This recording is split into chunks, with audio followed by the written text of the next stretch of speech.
నమస్తే ఫ్రెండ్స్, నేను మీ Sravani. Welcome back to Sravani's kitchen. ఈరోజు ఈ వీడియోలో ఒక మంచి రుచికరమైన వంకాయ కాజు మసాలా కర్రీని ఈ వీడియోలో మీతో షేర్ చేసుకోబోతున్నానండి.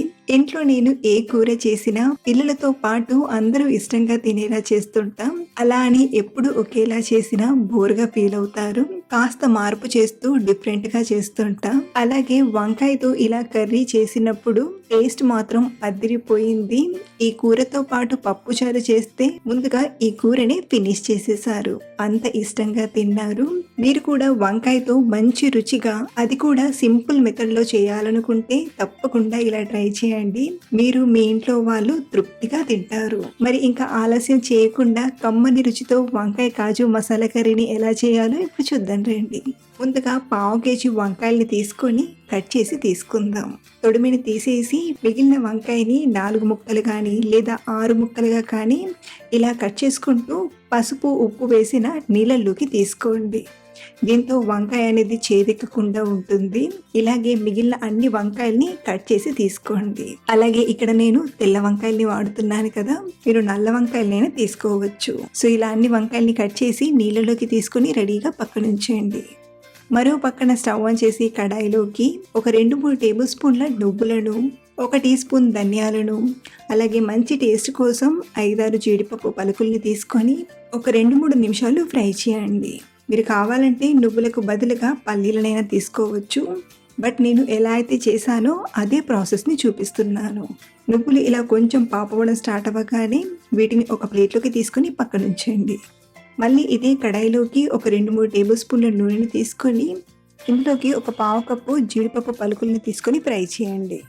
ఇలా మనం ఇందులో జీడిపప్పు వేయడం వలన రిచ్ టేస్ట్ రావడమే కాదు, తినడం వలన మంచి పోషకాలు కూడా అందుతాయి. ఇలా జీడిపప్పు కొంచెం కలర్ మారగానే ఒక గిన్నెలోకి తీసుకొని పక్కన ఉంచండి. ఇప్పుడు ఇదే నూనెలోకి 1/2 టీ స్పూన్ ఆవాలను, 1/2 టీ స్పూన్ జీలకర్రను, 2 కట్ చేసిన పచ్చిమిరపకాయ ముక్కల్ని, అలాగే కొద్దిగా కరివేపాకును, సన్నగా తరిగిన ఉల్లిపాయను తీసుకొని ఫ్రై చేయండి. ఒక 2 నిమిషాలు ఇలా కలుపుతూ ఫ్రై చేసామంటే ఉల్లిపాయ కొంచెం మగ్గి ఇలా సాఫ్ట్ అవుతుంది. ఇదే టైంలో ఒక 1/2 టీ స్పూన్ పసుపుని, రుచికి సరిపడా ఉప్పుని తీసుకుని ఒకసారి కలిపి మనం కట్ చేసి పెట్టిన వంకాయ ముక్కల్ని తీసుకోండి. నీళ్లు పడకుండా ఇలా అన్ని వంకాయ ముక్కల్ని తీసుకున్నాక ఇప్పుడు కలుపుతూ ఒక 2 నిమిషాలు ఫ్రై చేయండి.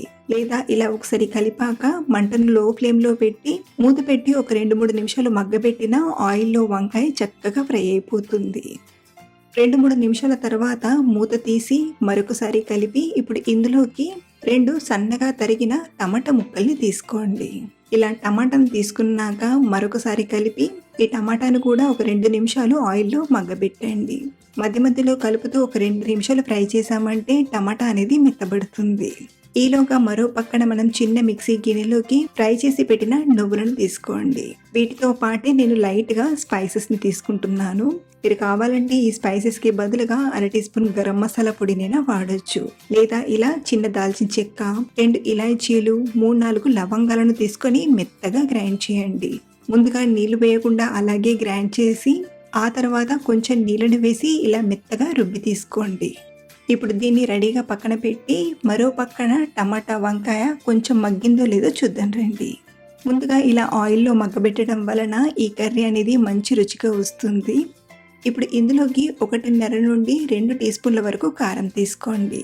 నేను తీసుకునే కారం కొంచెం స్పైసీగా ఉంది కాబట్టి 1.5 టీ స్పూన్ తీసుకుంటున్నాను.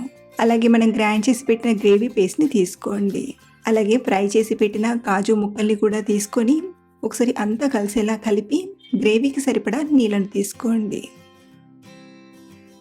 ఇక్కడ నేను మిక్సీ గిన్నెలోనే కొంచెం నీళ్ళను వేసి తీసుకుంటున్నాను.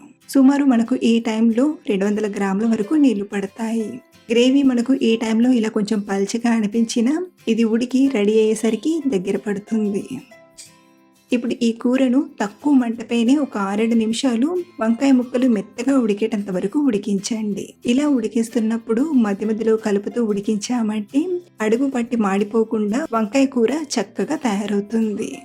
6-7 నిమిషాల తర్వాత మళ్ళీ చూపిస్తున్నాను. ఈ కూర రెడీ అయ్యేసరికి కూర పైన ఇలా లైట్గా ఆయిల్ అనేది పేరుకొని మంచి కమ్మటి వాసన అనేది వస్తుంది. ఇప్పుడు చివరిగా కొంచెం కొత్తిమీర ఆకుని వేసి ఒకసారి కలిపి స్టవ్ ఆఫ్ చేసేయడమే. అలాగే గ్రేవీ కూడా మరీ పల్చగా కాకుండా కరెక్ట్గా వచ్చింది.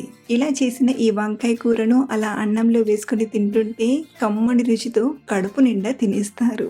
సింపుల్గా చేసుకోవచ్చు, పెద్దగా హడావిడి కూడా ఉండదు. అలాగే ఇంట్లో ఉండే బేసిక్ ఇంగ్రీడియంట్స్ తోనే ఈ కర్రీ రెడీ అయిపోతుంది.